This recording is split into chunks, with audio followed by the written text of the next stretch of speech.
I begin my assessment, I would come into the room and introduce myself to the mom. I would let her know that I'm her nurse and I'm going to be doing the infant assessment for today. I would make sure I have the right mother and the right baby by checking their armbands to see if they match each other. I would go ahead and ask mom to hand me baby so I can take her over to my assessment area where I can undress her and keep her warm under the lamp. I would go ahead and make sure the area is safe for the baby, make sure the rails are up if there are rails, and make sure the lamp is on to keep her warm. And I can go ahead and start my assessment. I'm going to begin my assessment of the infant. I will do hand hygiene and apply gloves. I'm going to start with noting the general appearance of the baby. The baby is conscious. She is responsive to stimuli if I give her a little touch. She's not crying, but she's awake and quiet, and she seems soothed. She's not tremoring. She doesn't seem overly tired, so she seems okay. There's no present IVs to check.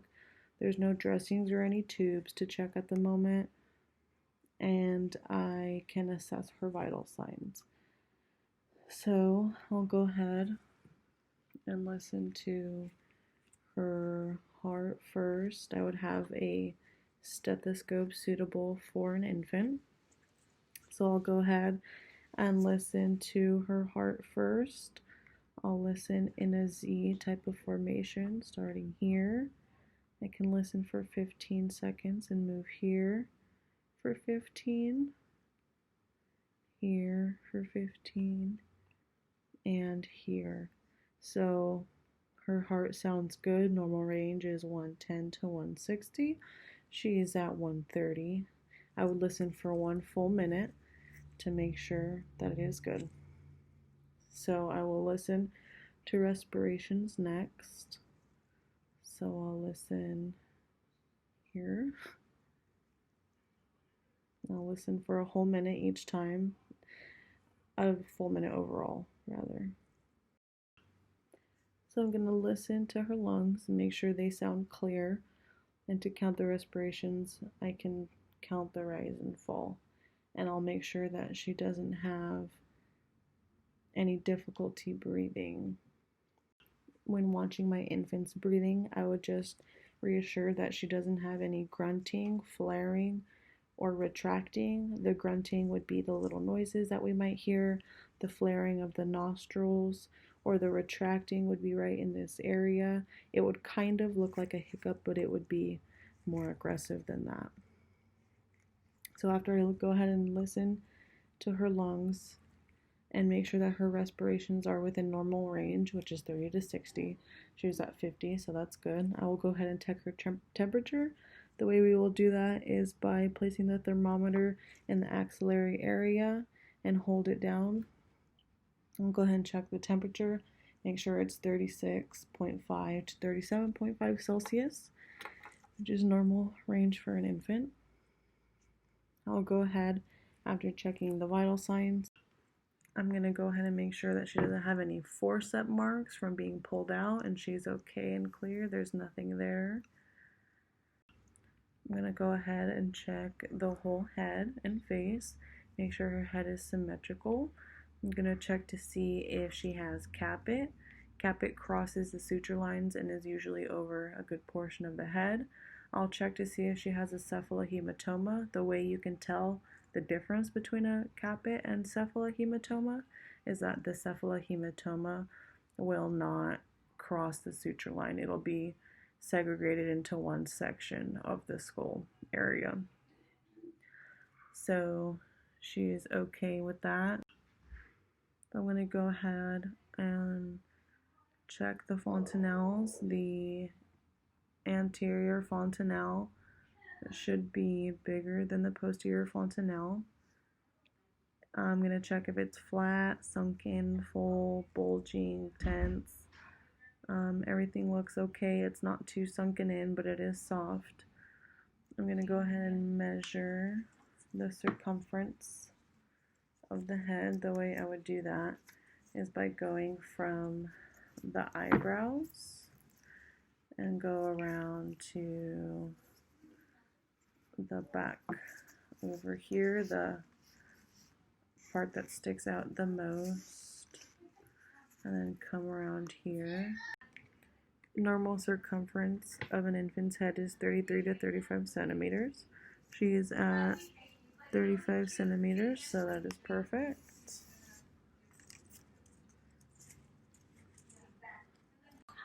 I'm gonna go ahead and check the eyes. The sclera is white. They're clear. She blinks okay. There's no jaundice in the eye. There's no yellow, which is what jaundice is. I don't see any hemorrhage, and there's no drainage either. Her eye placement is good, and there's slight edema from birth that is okay and normal. Her eye lines up with her ear. It is normal placement there. You can draw a line from here to there. That looks good. I'll go ahead and check the moral reflex. When I brush the cheek, her head should turn and she should begin to suck as if there's a breast there. She's looking for feeding. Okay. I'm going to go ahead and check the tonic neck reflex. When I turn her head this way, these limbs should tighten up and flex, and these two will straighten out. I'll go ahead and assess her overall skin. So her skin looks okay. She's pink. I don't see any cyanosis anywhere. I mentioned Amelia. She's not mottled. She's not pale. There's no jaundice. She doesn't have abrasions. I don't notice any significant birthmarks. No skin tags or lacerations. There could be a little bit of vernix in her creases, which is normal. If it were all over her body, that would mean she was premature. Her skin temperature is okay. I already checked her axillary temperature, and that was good as well. She doesn't really have any peeling. She's not dry. Her nails don't have any clubbing. Her capillary refill is okay. I would check that by pushing on her little fingernail and letting go. Normal cap refill is 2 to 3 seconds, like an adult. She doesn't have any random little hairs, which is called lanugo, so that's okay on her skin. Her neck has 4-range of motion. There's no issues there, so that's good. There's no webbing in her neck or her fingers or her toes. I'm going to check to see if there's any crepitus, which would be any fracture of her clavicles. You would do that by tapping along the clavicles to feel any bumps, and she's okay, so there is no crepitus. Bilateral movement of extremities. She can move them both. They both have good range of motion, so that looks good. I'm gonna go ahead and check her brachial pulse. Her brachial pulse is good bilaterally. I'll check her femoral pulse as well. Femoral pulse is good. I'll observe her breathing patterns, again, making sure that there's no grunting, flaring, or retracting, and everything is good. I'm going to go ahead and measure her chest.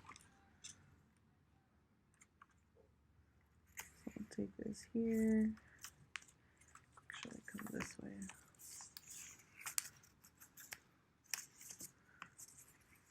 Alrighty. 31 to 33 centimeters around the chest is normal. Looks good. She doesn't have a barrel chest. Her chest is normal.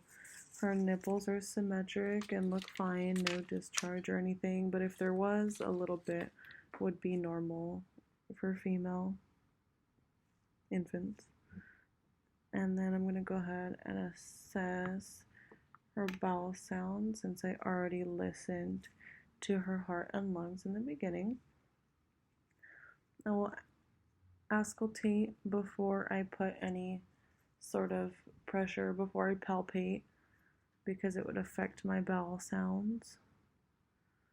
I'll go ahead and listen. Everything sounds normal. I'll go ahead and palpate her little abdomen, make sure there's no odd abscesses, nothing hard in there.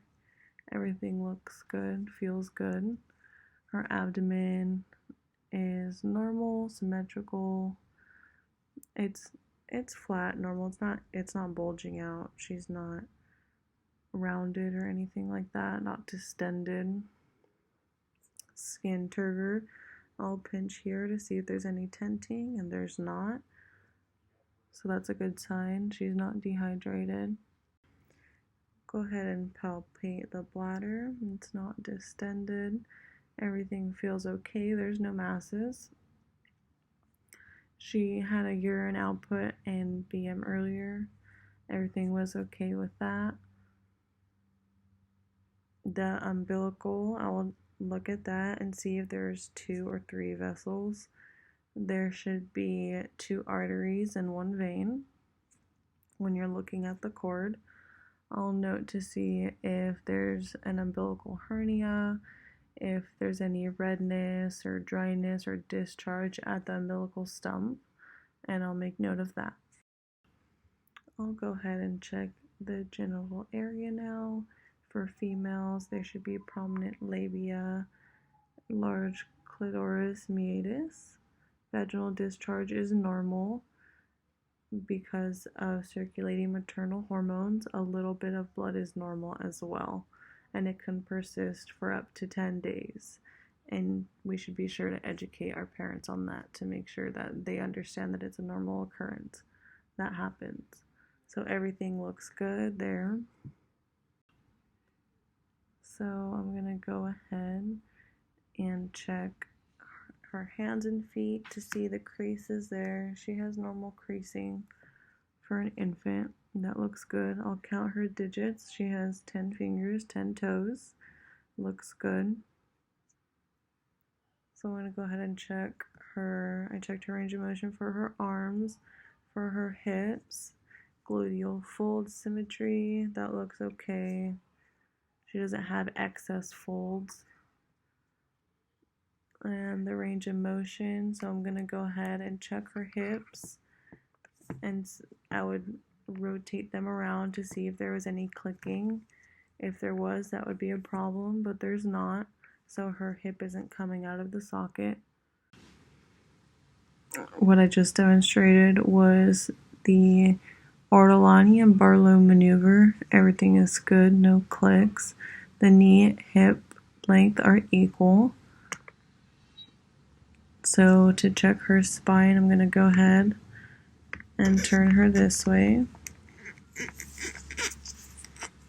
So the spine, the vertebral column is fine. Everything is in alignment. There's no any curvature. I don't see any Mongolian spots around her lower back or bottom. That looks good. Everything is symmetric. There's no tuft of hairs or dimples towards the buttocks at the bottom of her back, her lower back, so that's good. I'll go ahead and bring her back here and check some more reflexes. I'm going to take my finger and slide it on the bottom of her foot, and if her curls flare out, that's the Babinski reflex, and that looks good. I could also put my finger here, and if her toes curl, that's the plantar reflex, and that's good as well. And if I pick the baby up nice and gently and kind of hover her here, if the feet touch, she would do a little stepping, and that would be the stepping reflex, which would be good. Once I'm completed with my assessment, I would swaddle the baby back up, make sure she's nice and warm, give her back to mom, and then I would take my gloves off, do hand hygiene, see